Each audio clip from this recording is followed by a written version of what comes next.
Yesterday, an event occurred that could change the course of history. On neutral Alaskan territory at Elmendorf-Richardson Air Base in Anchorage, two of the world's most powerful leaders met, Donald Trump and Vladimir Putin. Over 2.5 hours of closed-door negotiations, and the entire world held its breath waiting for results. But how did we even get to this meeting?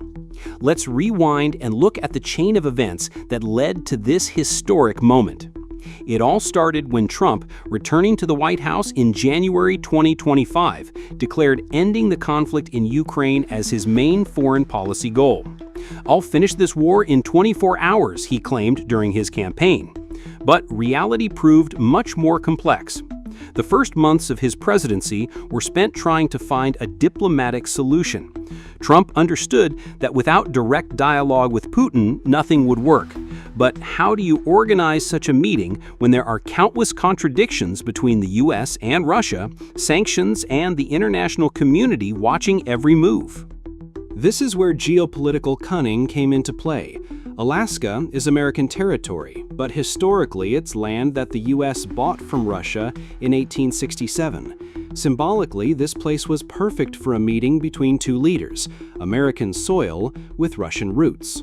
Preparation for the meeting was conducted in strictest secrecy. Diplomatic channels worked around the clock. Both sides understood the stakes were enormous. For Trump, this was a chance to fulfill his campaign promise and go down in history as a peacemaker. For Putin, it was an opportunity to show that Russia remains a key player on the world stage and can dictate terms. But the path to the meeting wasn't simple. In March, there was escalation on the Ukrainian front. In April, a new package of American sanctions. In May, retaliatory measures from Russia.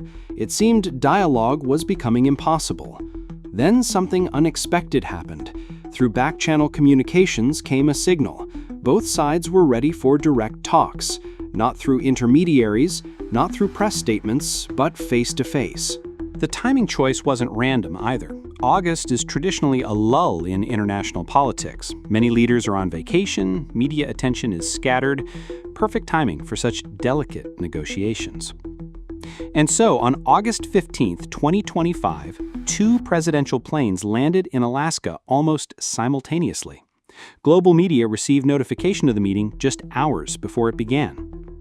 What happened behind closed doors during those 2.5 hours?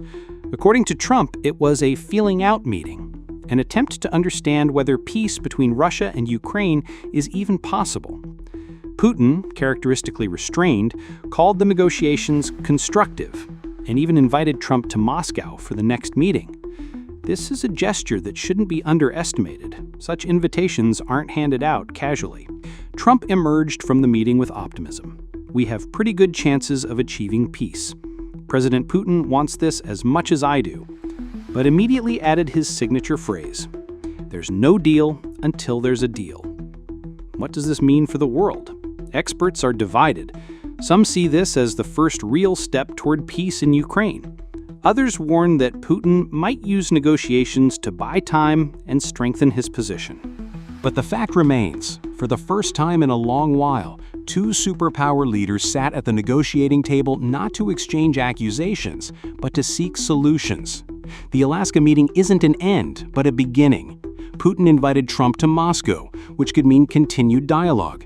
But now the entire world will be watching.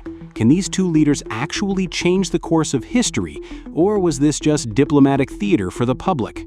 One thing is crystal clear. Yesterday's meeting in Alaska will go down in history books.